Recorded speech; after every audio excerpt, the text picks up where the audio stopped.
আমরা একটা দেশ স্বাধীন মুক্ত দেশ চেয়েছিলাম,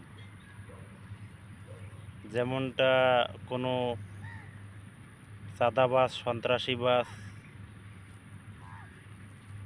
কোনো রাজাকার যেন না থাকে।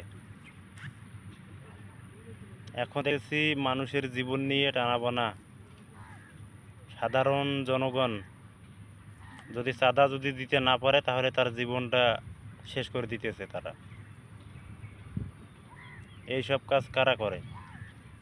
বাংলাদেশে এত রাজনীতি, এত তারা দল গঠন করে কিসের জন্য? এইসব দল কিসের? মানুষ কিছুদিন আগে একজন মানুষের মারছিল, তার বাড়ি হচ্ছে বরগুনা, নাম হচ্ছে সোহাগ। কিভাবে তার জীবনটা কেড়ে নিল?